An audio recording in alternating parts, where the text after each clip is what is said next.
Los Angeles, and Clancy from Los Angeles, and I'm happy to introduce Sharon, who will kick us off. Thank you.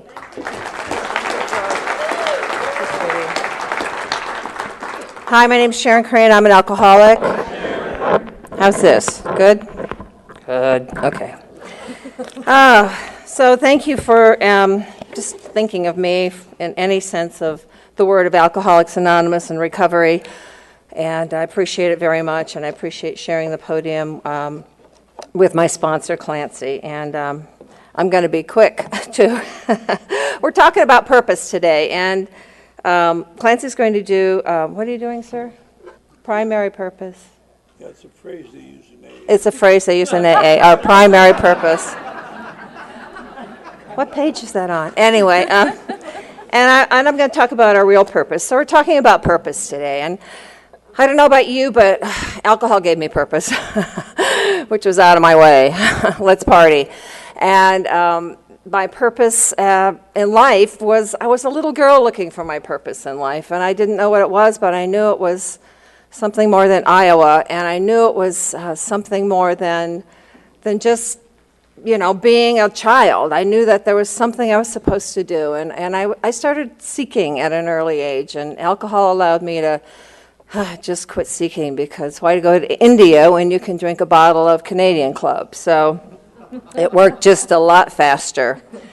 So I've been sober a while, and I found my purpose here. And I heard somewhere, I don't know who it was, that said that the most depraved state that a soul or a spirit can be in is to have no sense of purpose.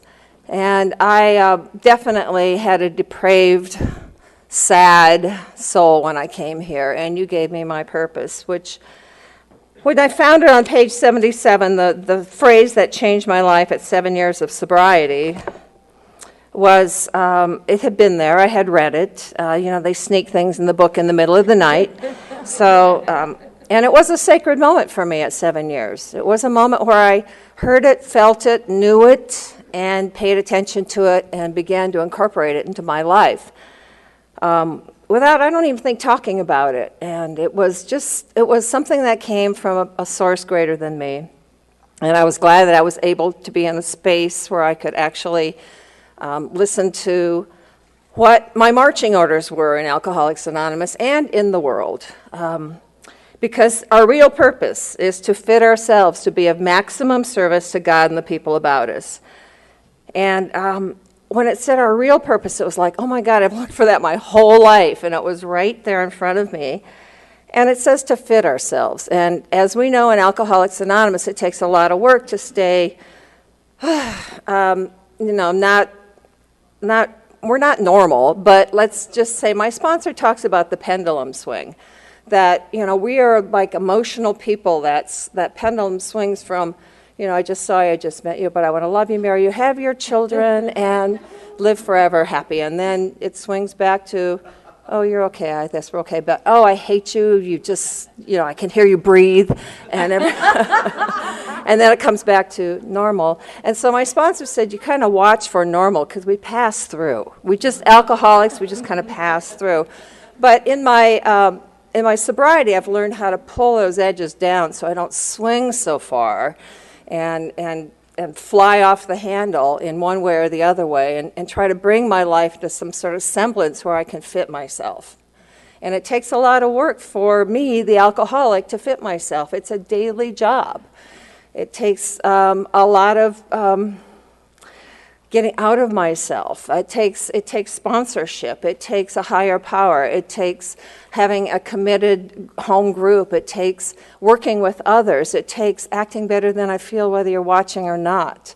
I think it was Maria that talked about yesterday at the workshop about doing something nice for somebody without getting found out, getting a little humility.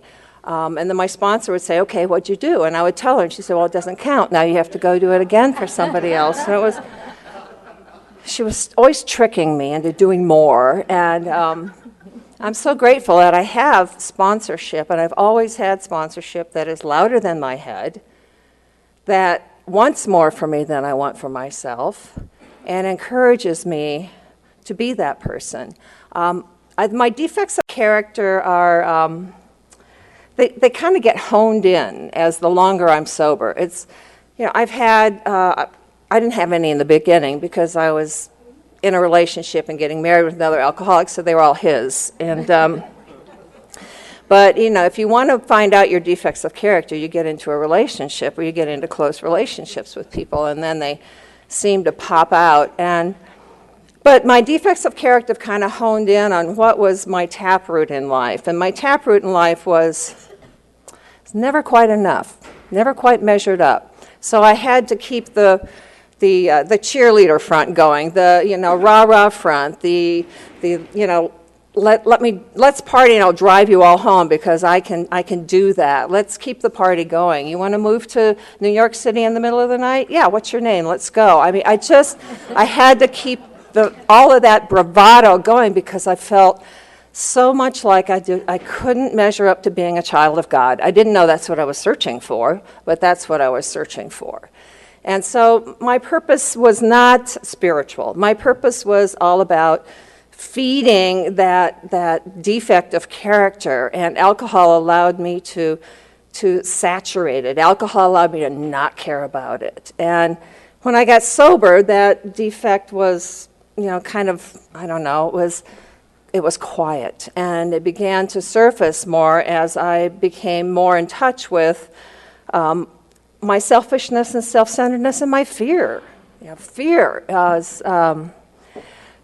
is just, when I wake up with fear in the morning, I know that there's some things I need to deal with. I don't wake up with fear like I used to wake up with fear every single morning of where I am and who am I with and how do I get back. And I remember being in St. Louis at some freeway somewhere on a phone in the rain and not knowing where I was in my dress from the night before and drunk and hungover and it's a long story, but I was going to be in big trouble because of the people I was with. And I knew they were looking for me, and the cab people kept saying, well, where are you? We'll come get you, because I'm like panicked and crying. I didn't know where I was. That was like survival fear. And I had a lot of survival fear, and I learned how to survive. And that survival fear didn't do me much good in the rooms of Alcoholics Anonymous because I had to become one of many. I had to become the person that holds hands at the end of the meeting and says the Lord's Prayer. And my job is to keep my side of the street swept and clean and useful so that you want to come sit on my stoop. It's like, no, not that one. But so in my life, I have learned how to hone in on what is daily, what is keeping me from the sunlight of the Spirit. And having had a spiritual awakening as a result of these steps, I'm a little spoiled. I like living in a spiritual awakening.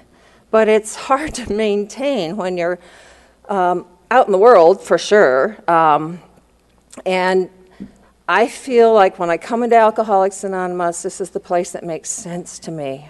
I'm so grateful I know I'm an alcoholic. I'm so grateful I know that this is the place that makes sense for me. And every time I hear chapter 5, I'm a forgetter.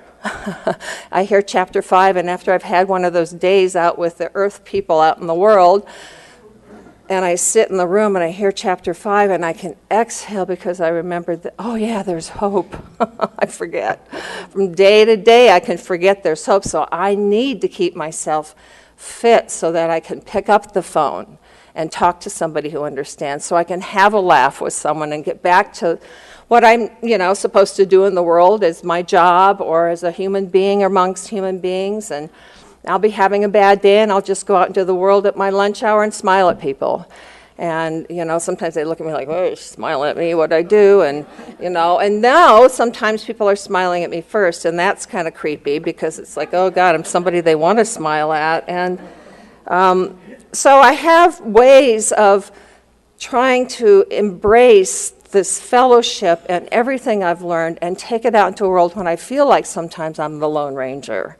because I want to correct people.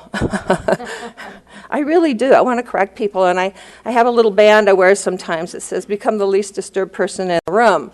And so I try to become the least disturbed person when I'm at the airport or on the freeway, or I think Maria talked about being in groups, and if I'm in a group, I got to behave, because I am one of many here on this planet. It is not, it needs my kindness. And if the beautiful part of being an Alcoholics Anonymous and being a sober alcoholic and knowing what my real purpose is in the rooms of Alcoholics Anonymous is that, we can change lives one alcoholic at a time.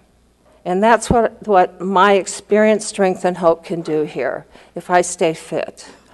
I can help somebody whose mother might be able to sleep at night because she knows she's sitting with us. I can help somebody find what they need to find so that they can get their father into a meeting of recovery. I can do what I can do to connect and help, and that's an amazing gift that we've been given, Sober in the Rooms of Alcoholics Anonymous. I can take the smartest, wisest, most, the richest, most brilliant mind, and if they're not an alcoholic and I sit them in front of a young woman who needs help in Alcoholics Anonymous, they can't connect with them. But we can do that. And that's this amazing gift we've been given, and I never want to lose sight of that because it was given to me. There's some experiences I want to share a little bit. One of them was, I remember I went through a really messy divorce at 10 years of sobriety, and he picked the newcomer in the room, and nobody got custody of the meetings, and it was hard. And I kept coming to the meeting because that's my seat. That's my seat, that's my seat, that's my seat. No one's taking my seat. And I wasn't very friendly to you because all of you knew, and I felt very betrayed, and I was the victim again, and I let you all know it. And my sponsor had smoked pot in Paris at 21 years, so I ended up going to Clancy's door with my little baby when I picked up my sponsor at the airport, and she said, I have 21 days. It was like, oh no. And I drove to Clancy's house, and I was crying, and I had my child in this stroller, and he said, come in, and I said, my sponsor, he said, yeah, I know, I heard about Ginny, I'm sorry. And I said, I don't need a new sponsor. He said, okay, we'll try. We'll just quit crying. We'll try, and thank God, because for 32 of my 42 years, we've been trying. It's been working so far. But I was at that meeting, our Saturday night meeting, and I was 10 years sober, and I had been sponsoring people, and now my husband had left, and things had happened, and I was really kind of grouchy and grumpy, and I was showing up, but I was letting you know I was hurting, and sneering at you, and wearing I used to go to the Cramps concert as a punk rocker, because my ex-husband, I was trying to be a punk rocker and make the marriage work, and so I made this big shirt to go to the Cramps concert that had a Midol pill on it. And so I've got this T-shirt on at the Saturday night AA meeting, Way of Life. I've got my jeans on. I've got my Madonna hair spiked up and, poking at you. If you ever tried to hug me, I'd just poke you with my hair. And I'm 10 years sober. I'm sitting in the front of this meeting with my feet kicked out, and a woman named Pat Hodges walked by me and walked over my feet and looked at me and had this new girl. I knew she was new, and she looked at me and looked at the new girl and looked back at me and said, look at Sharon, she's got 10 years. Do you want what she's got? And I was like, I heard I was in the right place at the right time to hear what I needed to keep my purpose going. And I don't know if it was that night or the next night, and I was somewhere, and Clancy was there, and I saw them in the back, him and her, and they're going to be pregnant and married in that order, and it's like they were laughing and having fun, and I'm alone, and I'm betrayed, and poor me, and out of my way, Spike, and I had my 2 hot cups of coffee, and I'm walking towards them, because I heard somebody say you can't be spiritual with hot coffee draped all down the front of you. So I'm on my way with these 2 big hot cups of coffee to say hello to him and her. And Clancy happened to be at this meeting, and I remember he saw what where's she going? It's like, sponsors have to think quick. He could see the trajectory, the look in my eye, where I'm off to. And he took the coffee out of my hand, and he stopped me, and he got my shoulders and got my attention and made me look at him. And he said, Sharon, you'll walk through this with dignity and grace. And at that point, I would have said, if he would have stopped right there, I would have said, I want revenge. I don't want dignity and grace. But he added the words I heard because he was louder than my head, and my sponsor that had been down the street further than me and knew I could have this experience, he said, so you can help others, so that your example can help others. Oh, man. It's just like them saying Bill and Bob are watching. It's like, oh, my God, I heard that. So I gave up the spare keys to the car, to my ex-husband's car, because I knew that Venice Beach had this place that had low tide, high tide, low tide, high tide, and you could drive the car right down on the beach. So I gave up my old ideas, and I handed those keys to my sponsor, and I did my inventory, and I moved ahead because I was where I was supposed to be to hear what I needed to hear so I could stay in the rooms and not make my life about self and my pain and my betrayal. And because of all of that experience, I have moved on, obviously, because I'm still here and I'm not wearing black and veil. But, the woman that he married and had a baby with and then moved on from, she told me she knew when he left her that she could do it because she had watched me. So I don't get to judge who gets my example either. I don't get to judge that. And my sponsor, when they were married, and we had a son, and my son would go over there on the weekends, and Jill would do this, and Jill would do that, and, Jill bought him this, and Jill took him here, and, that's the second wife's name is Jill.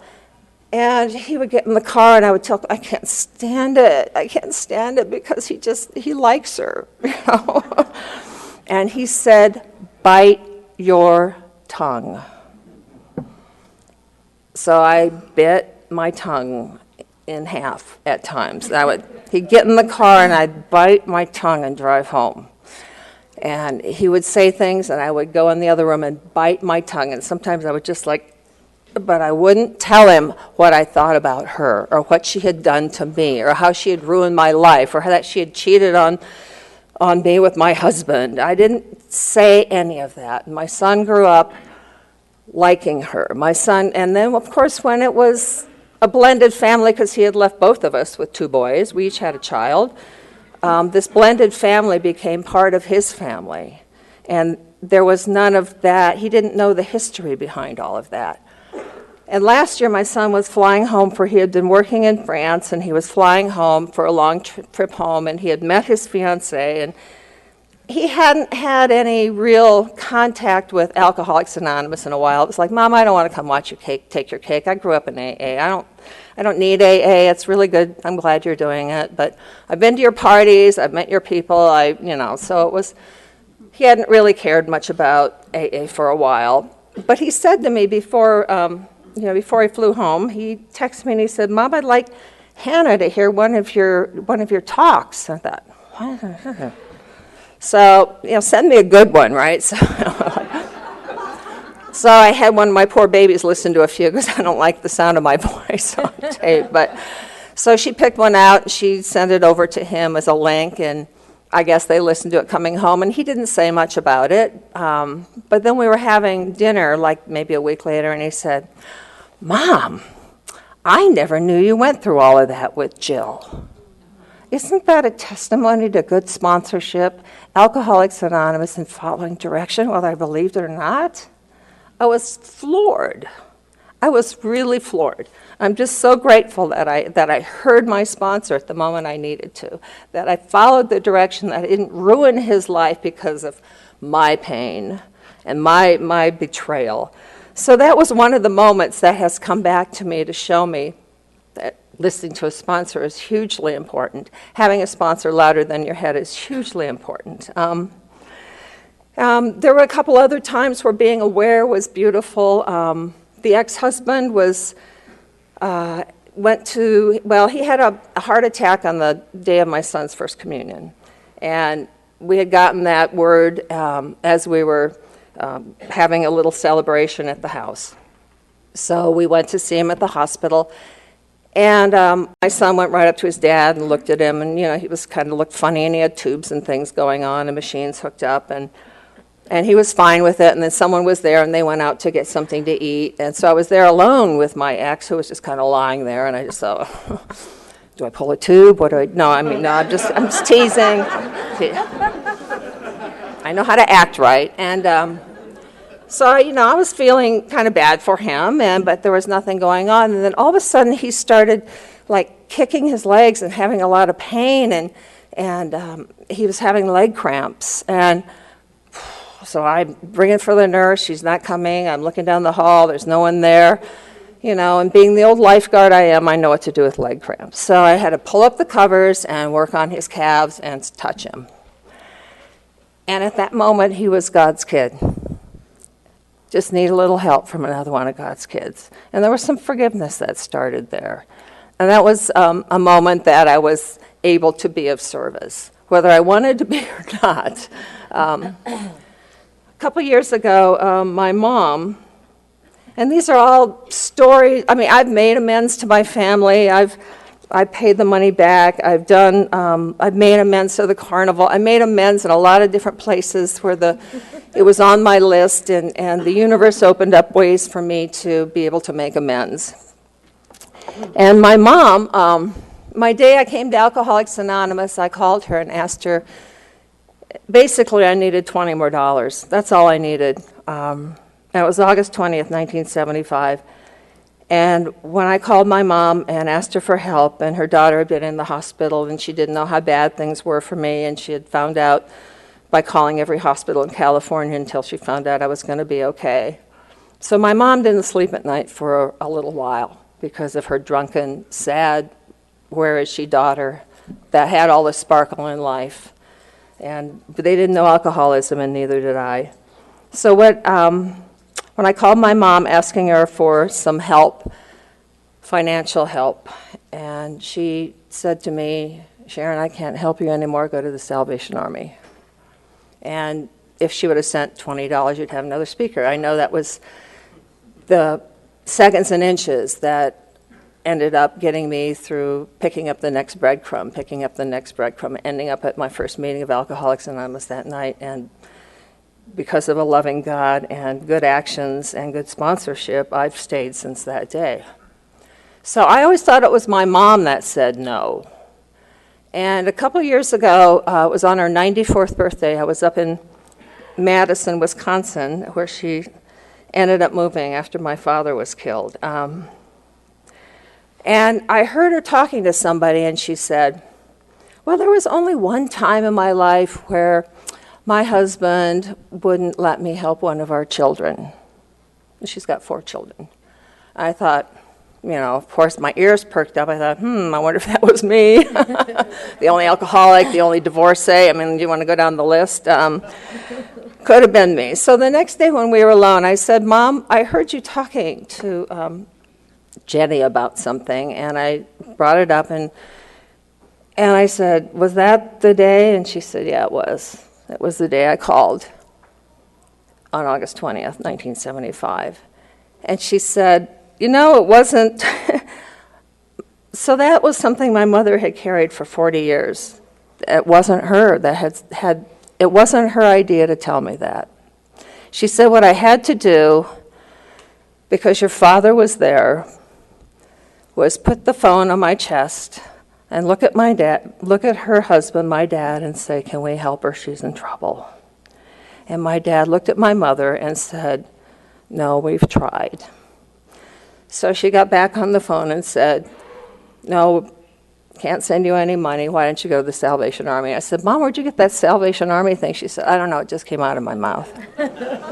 But all those years, she never told me it was my father, because my dad and I had had so many years of being, not even being able to sit in the same room, not being able to ride in the same car because I broke his heart. And I think somewhere inside of her mother's heart knew that if I knew it was my dad, I was going to carry that. And maybe it was going to make a difference because the amends were beautifully done before my father passed away. And I just thought, what a joy to be able to hear that, just to be fit enough that day to be in the room, to listen to what's going on and not be in my head. Oh, you always like Nancy better than me, or Sally had the ponytail on the horse, or brother carries a family name and has a doctorate, and here I am in this room. You know, I didn't go into all of that taproot of I'm not enough that day. And I was able to hear my mother say that, and I was able to talk to my mother and let her tell me that. It was such a joy. And speaking of my mother, I'm going to kind of end with this. She passed away a couple years ago, and I was able to be with her, and I was deeply grateful that I was able to crawl in and hold my mother. She got sick on Thursday and went on Saturday at 95. And I went back to Wisconsin for a home trip, and it was the first home trip since she had gone. And we didn't go, nobody went the first year because we just, it just felt odd to have a family. 4th of July with Mom gone. So we didn't go the first year. But the second year we all went back, and I was coming home on the plane, and I was irritated. It was like, I just was irritated. And I was irritated with the airlines. I was irritated with having to go back to that job where they just use me and use me and use me, but they pay me, so. I was irritated, and I was irritated with the seating, and I was irritated, and I finally got a different aisle seat, and we were like, okay, this plane was packed, and everybody just seemed to be in a bad mood.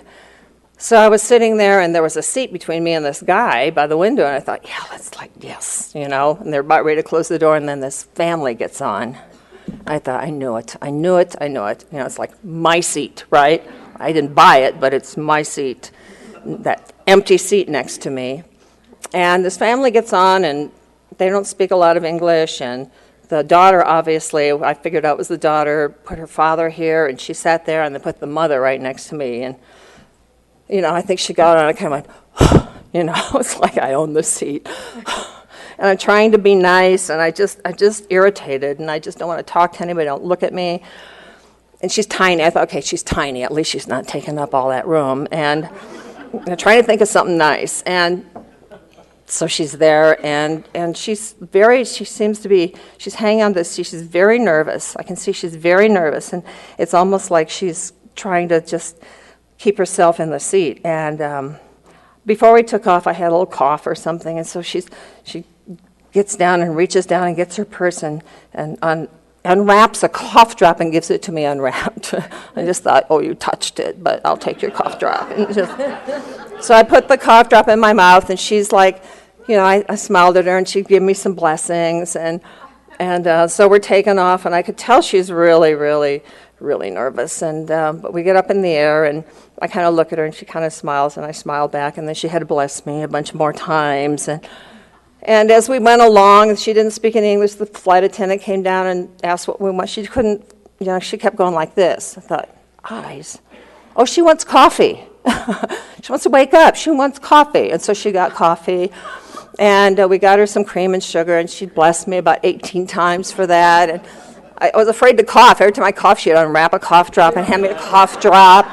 You know, I'm warming up a little bit now. She's, you know, but she's kind of just taking care of me, and I'm just, you know, I'm beginning to feel comfortable with her. And as we were starting to come down, I could tell that she was getting nervous again.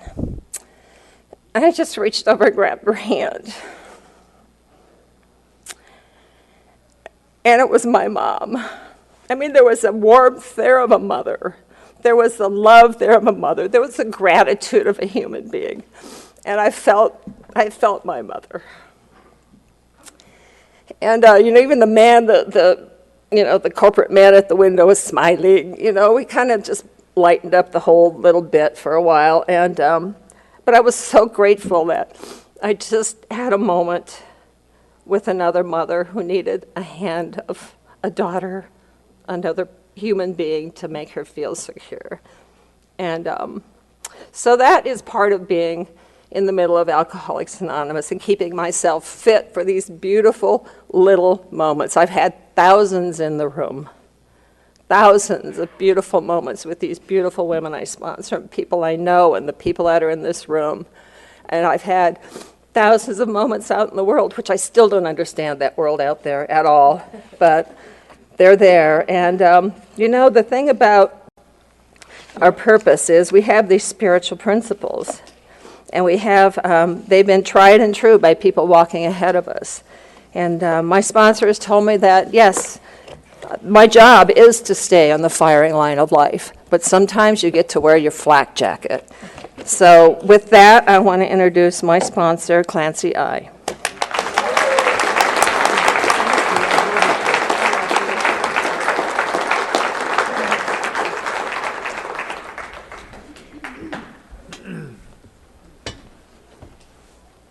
My name is Clancy Emerson, and I'm an alcoholic. Someone asked me a little while ago why I didn't come in on the plane with Sharon. And I just didn't feel like going.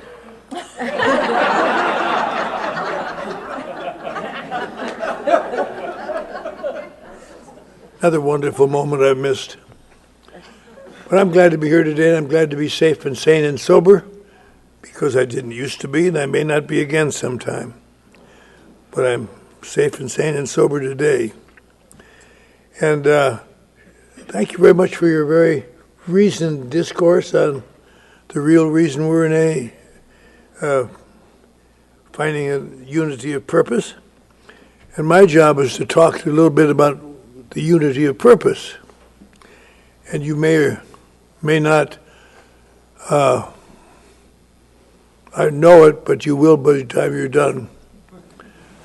In about 1959, when I was sober just a year, some guys in North Hollywood, there was a guy in North Hollywood who was a good AA, but he also was a gambler.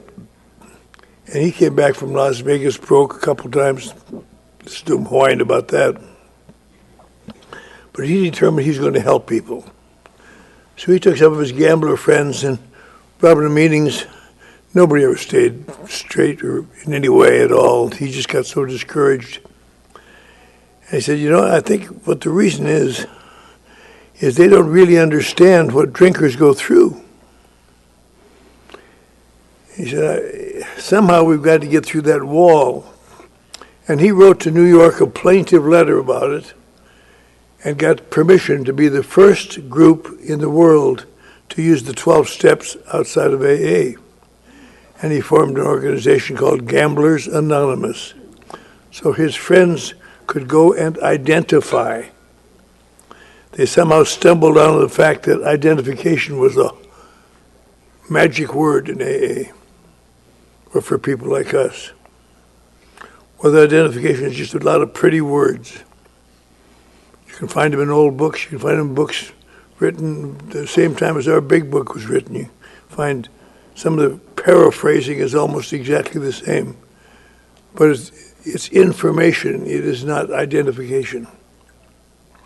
So he formed the GA, and I remember he got me to come down and play the piano at a GA dance. So they had instruments and they all played. And none of us ever played the same tune at the same time. But they were so starstruck they just couldn't.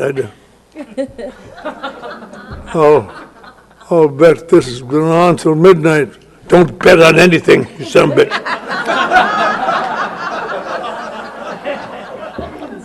So then there were 2 or 3 guys in the North Hollywood Club the next year, and they were having difficulty getting narcotics addicts to come in and listen to the talks. So they did the same procedure. They wrote to New York, got permission to form Narcotics Anonymous. And then some guys out in West Side, out in the wealthier areas that run cocaine, got permission to form Cocaine Anonymous. And a woman in the Mid-Wilshire district, little plump, she formed Overeaters Anonymous. And we thought that was nice. they'd have little announcements in AA meetings. The OAs are going to have a dance this weekend, so if you want to go, and nobody ever wanted to go. I would want to go. But one day I was talking, I was about 5 years sober, I guess, and I was talking at a little meeting in the 12-step in the club, 6300 Club, where I had once upon a time lived in the parking lot. And I gave a little talk on emotions. And afterwards, a lady came up, a rather plump lady. She said, "I've never heard a talk on the emotions before. That's really startling. I know so many people that have those emotions. Would you possibly come and speak at our OA meeting over at the church on Olympic Boulevard Sunday?" I said, "Sure. I'll help those fat old beasts." I didn't really say that, but I thought about it. So I went over there on Sunday, and it was a nice meeting. There's some tables around like this, and full of plump girls, plump ladies. And they asked me to talk, so I talked on emotions, and I think I stirred some of them. But afterwards, I got done and sat down, and they clapped. Not very enthusiastically, but they clapped. And they had some sharing. And a woman over on this side, she felt so bad because her son had just had his 10th birthday. And he's at a military school in Long Beach. And she sent her husband down there to pick him up. And she sampled the cake, make sure it was good, and took another piece. But then they got back, the cake was gone. And she felt terrible. I didn't say anything because I'm a nice man. I wanted to say, "Jesus, can't you just have a piece of cake and forget it? What's wrong with you?" And over here, a woman talked about being on ice cream. She loved ice cream. She couldn't wait for her husband, the doctor, to leave in the morning so she could go down to the drugstore, get another quart of ice cream. Her only problem was trying to find a way to get rid of all the packages before he came home. And I didn't say anything. But I wanted to say, no wonder you're fat, for Christ's sake. You know, people like you get fat all the time. And there's a woman over here who had some other problem. But I felt, what a strange bunch these people are. And the next day, I was sitting around thinking about it and just thought, that's exactly why they formed OA. Because I do not get a surge out of food, and they don't get a surge out of alcohol. And I can talk all day long about what alcohol does to me. It means it just bounces off their visage. And so I talked at the first OA meetings in Hollywood, I guess. And I tried to talk about emotions rather than my personal experiences. And then they had the CA out in the ocean, out by the ocean, and in the big church out there, they used a back room and had a CA meeting. And this woman came up to me and talked to me again, and could you just help those ladies so much? But I thought about that a lot later on. And I, for the first time, understood what it meant to have identification. Because I listened to those women's problems, they couldn't have changed me in any way except to just scorn them. And the same way it was CA, they all talk about sniffing up that shit, and how could you? And Narcotics Anonymous and heroin, and just a bunch of goofs as far as I was concerned. But to them, I was the goof, because I drank too much. Ring the bells while you're out there. You don't see a hunchback woman every day.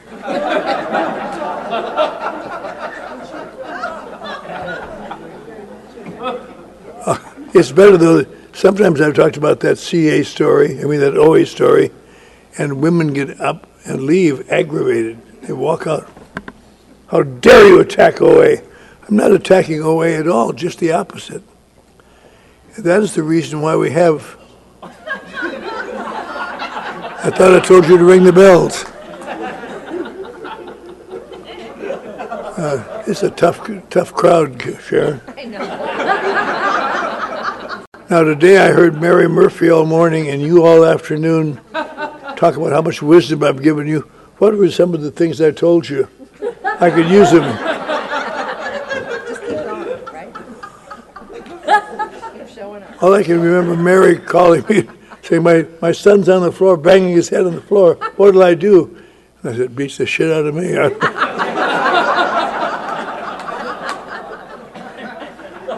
And I remember Sharon called me from her father's funeral. And I'm sure she's going to tell this story tonight, but some other time. But she played the accordion. You know, nobody with any decency listens to accordion music. And she said, I'm a little sloppy. I haven't done it for a long time. What, you think I should play the accordion? I said, yes, you should. And as you look around the room, you'll see people crying. She said, do you think it'll be that touching? I said, no, those will be the musicians. That helped her a lot, but I wish it doesn't apply to what my problems are. But anyway, when these things happened, Bill Wilson noted them. And in 1945, he became a patron of individuals remaining one individual of singleness of purpose. And when he wrote the 12 traditions in 1944, 45, and he put in the singleness of purpose as a big item, because he noticed that without the singleness of purpose, it just bounced off the facade. And that's why a lot of people cannot identify as alcoholics. They will not lower the facade to find out what it really is. But the great thing we have here is the singleness of purpose, because that's why they say, please talk about alcoholism in the meetings. Sometimes you go and hear people talk about how they shoot up or sniff up or eat up, and they give good little talks, but they have nothing to do with what we're here for. The only reason we have meetings is that there are places where newcomers can come and get some identification, hopefully. With identification, because, you know, if you don't believe you're an alcoholic, the steps are just a series of do-gooder actions that you probably won't ever want to take. But if you're alcoholic, they say, these are the things, how do you get over it? You need to do it begrudgingly, under the guidance of a crazed sponsor or something. But I know that my life was changed because I believed that my sponsor knew how I felt. And I never met anybody that I knew how they felt. And that's the early days of AA. You know, you hear about it. When Bill sat down with Dr. Bob in this little house in Akron, they were going to get together for 10 minutes. And Dr. Bob said on the way out there, Ann, I know it's Mother's Day and I've got drunk and spoiled it for you. I'll give this guy 10 minutes. I'll give him 10 minutes, that's all. I'm not going to give him any more than that. And so they went into a room finally and spent several hours in there. And he came out and he looked at his wife and said, my God, Ann, that's the first person I ever heard who seemed to know how I feel. He feels just the same way I do.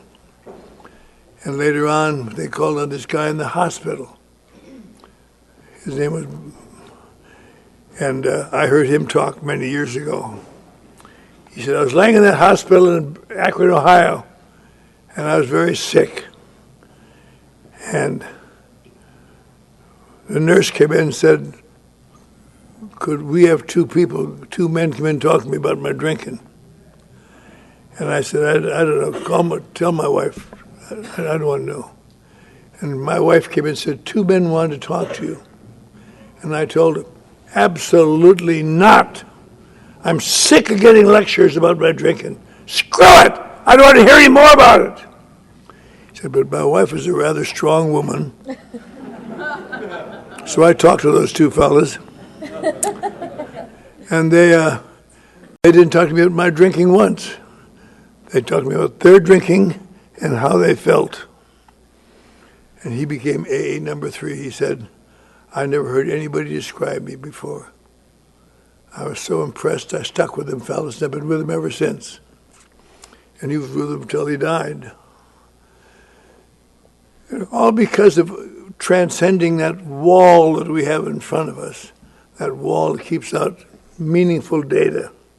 Somehow, somewhere along the line, people like us have to break through it. Usually it's broken through from the outside, but sometimes we break through it from the inside. I couldn't. Most people can't. But somebody does. Somebody talks about it. I'm sure everybody in this room has sat into a meeting somewhere and heard somebody talk and think, my God, I never thought of that. I never thought of that. Maybe I'm an alcoholic. And then the whole procedure starts.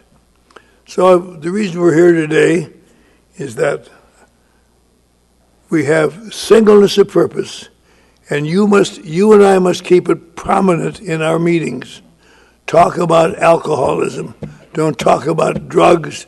Don't talk about food. Don't talk about cocaine. Don't talk about pleasuring. Talk about alcohol. Because if you don't believe you got an alcohol problem, it's never going to happen. And then you can start to understand you don't have an alcohol problem, and you can prove it till you die, but you have problems with alcoholism. Slight difference makes all the difference in the world. So I'm very glad to be here today to give you a little information on where those programs came from, and to hear Sharon once again. I enjoyed her talk. And before the meeting, the chairman came up and says, we got to get out of here early. And Sharon tried to slap her, but she couldn't reach her. But it is my goal to make up for Sharon. She talked for half an hour, and I've talked for 20 minutes, but said much more than she did. So I want to thank you all very much.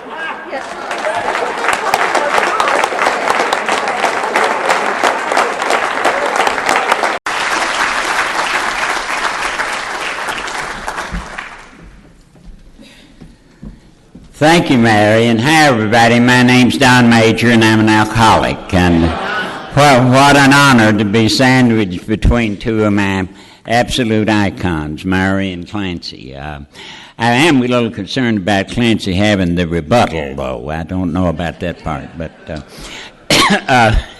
and this morning I neglected to thank the committee and Dick and Barbara for all the work that they put in to make this possible. So thank you all. It's such an honor to be here. And, you know, I got sober after having lost everything. Didn't think that I would ever be able to work a minimum wage job again. The great miracles started happening in my life, and the folks led me through the first 9 steps of AA. Got it through my head finally that the 3rd step was an action, and it was a very simple thing, that it wasn't turning my overall will in life over to God, but rather simply making a decision to start walking in that direction by doing the rest of the steps and trying to do that next right thing instead of what I wanted to. Then I did a 4th and 5th step. And I formed a picture of what a spiritual Don Major ought to look like. And I went home and did just precisely what the book said. I didn't have a shelf, so I couldn't get it off the shelf, but I got the big book, and I spent an hour going over the first 5 steps, and looked like to me I'd done a passable job. And I got down on my knees, and I did, look and say, well, I think I'm ready here on step 6, and I said the 7th step prayer, and got up and went to work on my 8th and 9th step. And I believe the 6 and 7 were where, with God's help, I went to work on me, make me into what I had decided a spiritual Don ought to be. And then I proceeded it until I was sober 9 years to believe that not only was okay, that it was the only responsible way to be. And the first 9 years of my sobriety, based on where I came from, were absolutely enchanted. My law license got put back in order. I discovered that the forgiveness of non-alcoholics for us passes all understanding. The daughter, who was my only child at that time, that I had not seen for over 3 years, wound up moving in with me and lived with me all through her high school years, and she and I are dear friends today. And I began to, by God incidents, Don Pritz got snowed in back in February of 1983, and he was supposed to speak in front of 2,000 people at the Kentucky State Convention, so they stuck me up there at 22 months sober. And I thought that was awful, but as my judgment on events in my life usually is, it's 180 degrees off. That started a wonderful chain of events, and people began to say, "Hey, Don, will you do this in AA? Will you speak here? Will you do this? Will you be my sponsor?" And started making some money practicing law. And the first 9 years of my sobriety were just enchanted, except relationships with the ladies and financial chaos like to have killed me. And and I worked so hard on that, and I had the best of intentions, and the tools I was using were prayer, steps, sponsors, outside counseling from time to time to try, just anything, desperately. And whatever character defect was making me uncomfortable and embarrassing me, I would grab that sucker figuratively by the collar, and I'd slam it up against the wall using all those tools and say, "Come here, God, just give me a little help, and we'll get rid of this thing." And God never came. And then something happened in May of 1990 that caused me to look at the 7th step, 6th and 7th step a different way. It allowed me to really see what the ink on the paper said. I could have quoted that step to you backwards if you'd given me 5 minutes and sat down with me. But there's a whole lot of difference in knowing and realizing. And I didn't realize that it really doesn't ask God to remove all my defects of character, and it certainly does not ask God to remove the ones that are making my self-centered butt uncomfortable. It asks God to remove only those that stand in the way of my usefulness to God and my fellows. And for the last 27 years plus, 6 and 7 have been the most important steps in my life. And that reality that I don't know, my problem with perfection isn't my inability to attain it. I am unable to attain it, but that doesn't matter. My problem with perfection is far deeper than that. I can't recognize it. I have no idea. If God came down right now, and I'm going to be 74 this month, been sober 36 years, and said, "Okay, Don, let's just set it all aside and simplify here. Tell me who and what you ought to be, and I'll make you that immediately." I'd be like a blind dog in a butcher shop. I'd have no idea who and what I ought to be. And the character defects that lingered so long and painfully in sobriety for me, embarrassingly, there's no way going through that I could see that there would ever be any redeeming qualities about that. And those have wound up being the reason, I'd say 3/4 of the time, that my telephone rings and says, "Don, can you help with this? Can I talk to you about that? Will you do this?" I never know where God's taking me. And it turns out that idea, that it's not about me, it's not about, praying for a character defect to be gone because I want it gone, is exactly the same spiritual mistake as praying for a Ferrari. The book says that praying for our own selfish ends won't work. You can easily see why. Well, it took me 9 years sober to begin to easily see why it doesn't work with regard to my character defects. But it's not just 6 and 7. It's the heart of it. It's the heart of the program, the absolute heart of it. You know, we don't hear as much as we used to, but we used to hear all the time, AA is a selfish program. Well, I understand why people say that, and they're trying to make a valid point. They're trying to make the valid point that if I don't take care of my sobriety and stay sober, then I'm no good to myself or anybody else. So I do have to kind of put that as my highest priority. But the fact is, I've got a selfish illness. At the heart of my illness is this ego disorder that makes me so self-centered. And self is my problem. I mean, it's throughout the big book. It's there, that self is the problem, and that's what's going to kill me. Selfishness and self-centeredness, that we think is the root of our troubles. And the third step prayer, take away my difficulties, so that victory over them, not so I can be happy and spiritual and sober. Take away my difficulties, that victory over them will bear witness to those I would help of God's power, love, and way of life. 8th and 9th step, really practical, all about taking care of our lives and setting it in order and making our amends. Yeah, but if you look on page 77, it says, yeah, we're doing that, but that's not our real purpose. Our real purpose is to fit ourselves to be of maximum service to God and those around us. And I have found that trying to keep that at the forefront of my life has been, it's been life-changing. I've learned all sorts of things. Chuck Chamberlain, who was one of Clancy's sponsors, I never met, unfortunately. But he is absolutely one of my Class A heroes. And Chuck said things like that he doesn't need to worry so much about taking care of himself, that he needs to worry about helping God's kids do what they need to have done for fun and for free because he wants to. And if he does his job of taking care of God's kids, God never fails to take care of him. And I found that to be true. And the prayer of St. Francis, particularly the part, and that's on page 99 of the 12 and 12, so I count it as an 11th step prayer.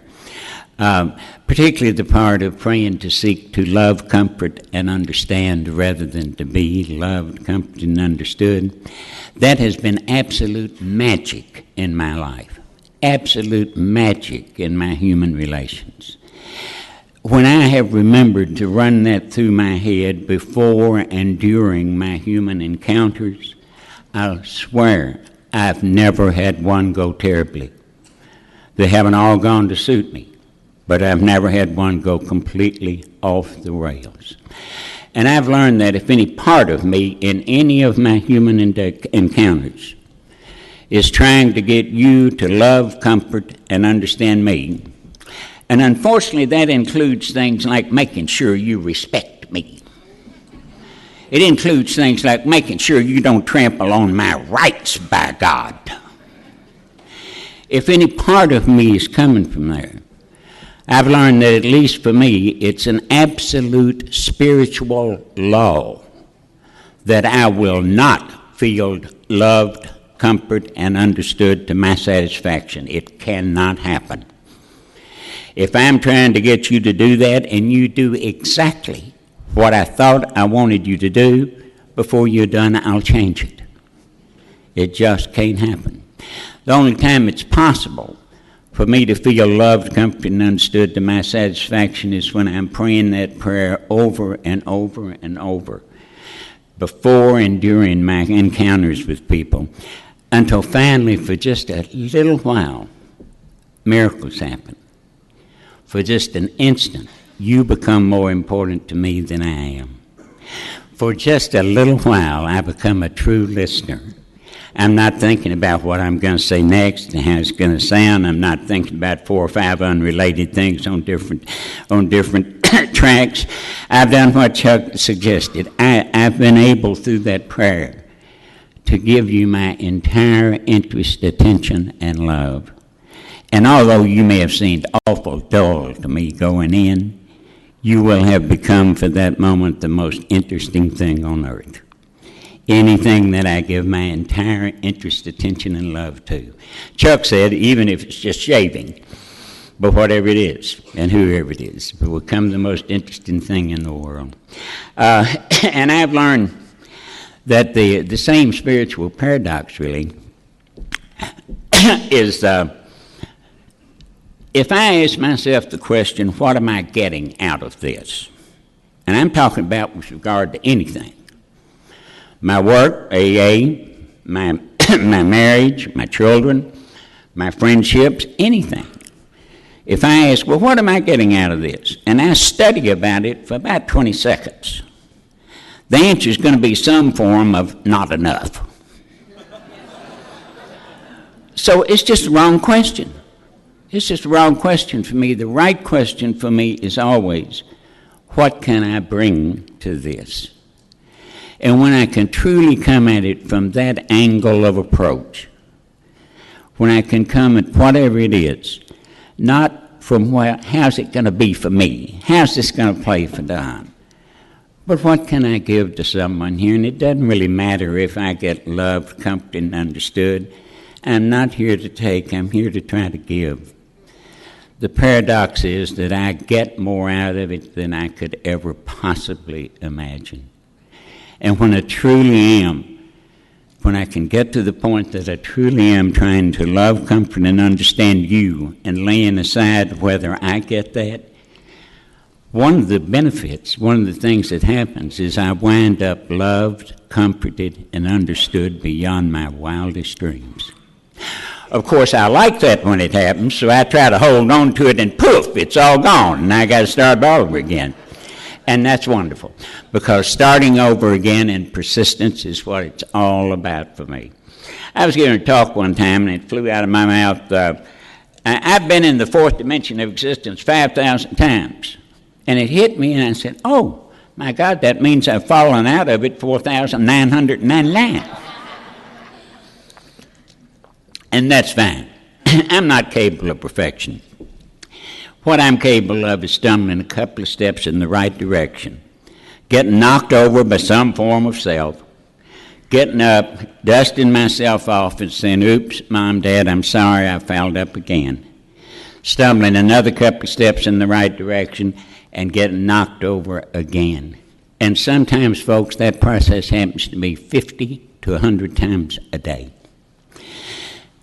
And when I first began to be aware of spirituality, I thought every time that happened it was an interruption of my spiritual growth. But what I found out is that that process is the only spiritual growth of which I'm capable. And apparently my God is just fine with that. My God doesn't require perfection from me, doesn't even really require consistency.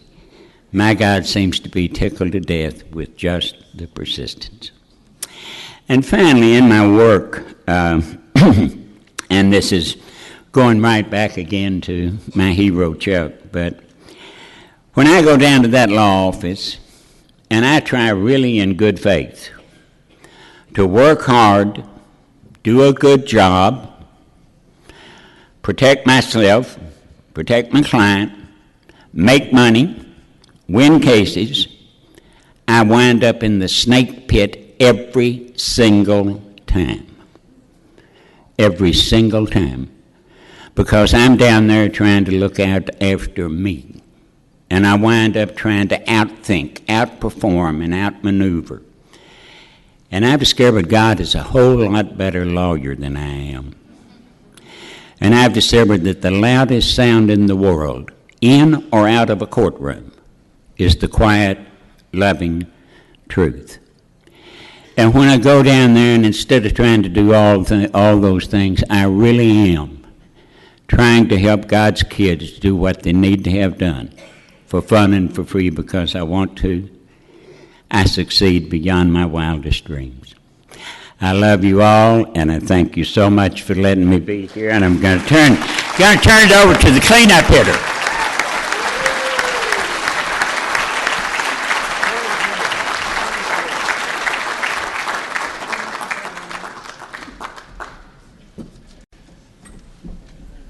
My name is Clancy Emerson, and I'm an alcoholic. Would you hand me that book just a second?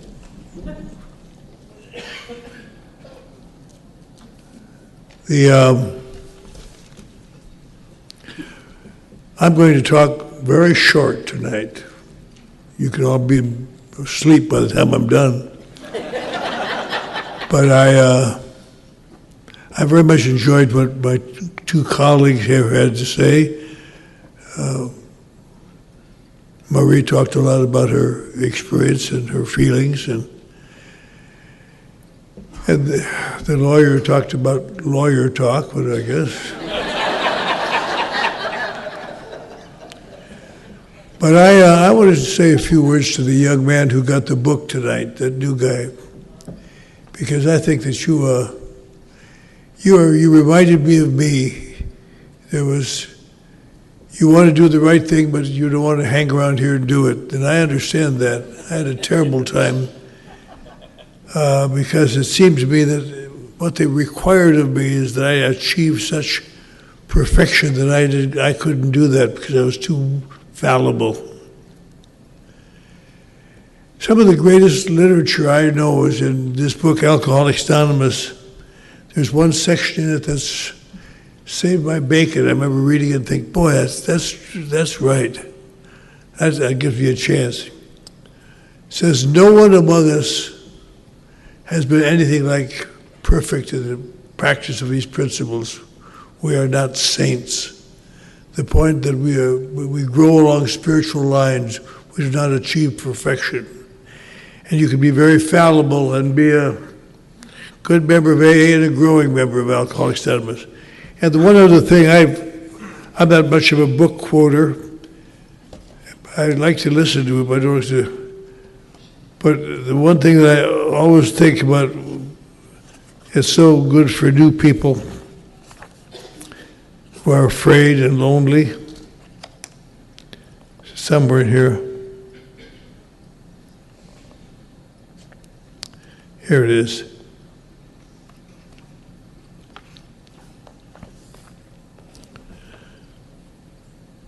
Our book is meant to be suggestive only. We realize we know only a little. God will constantly disclose more to you and to me. Ask Him in your morning meditation, if you think about doing a morning meditation.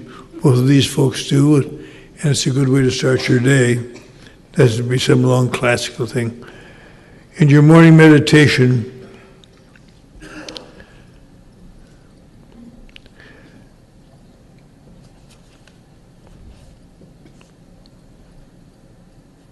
what you could do for the men who still suffer. You may say, but I will not have the benefit of contact with you when you write this book. I would like to say one thing to the young man. I hope that you will get a sponsor. A sponsor is someone who, Dr. Bob, in his last talk when he was dying, he was the co-founder of AA.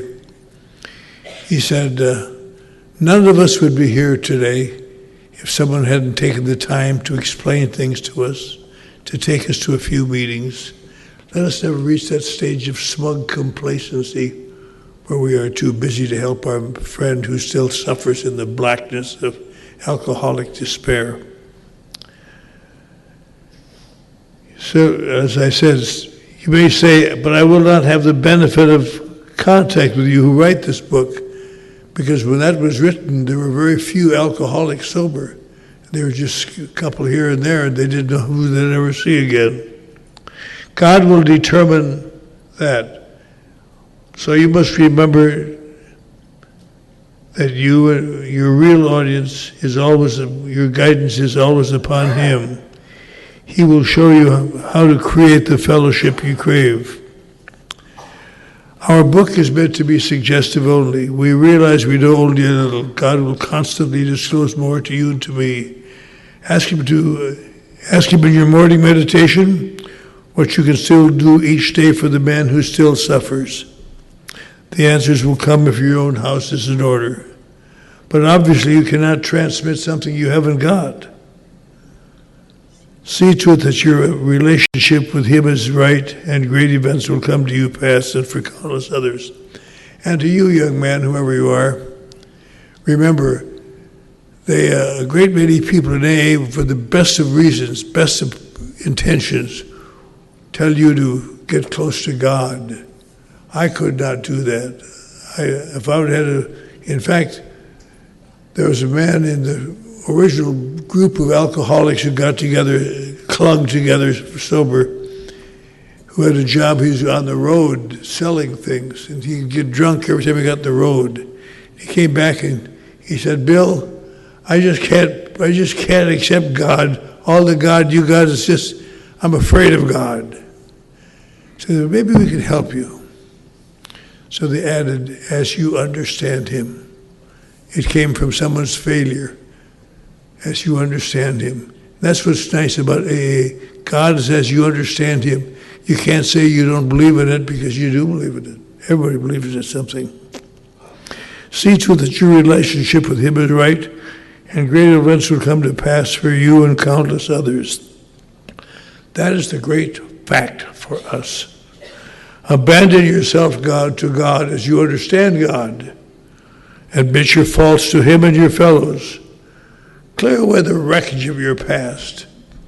One of the great problems I had in my life, one of the greatest problems, I happened to be in jail when my son died, and I carried that terrible curse with me for years. Whenever I wanted to get drunk, all I had to do was think about that for a couple hours. And get free.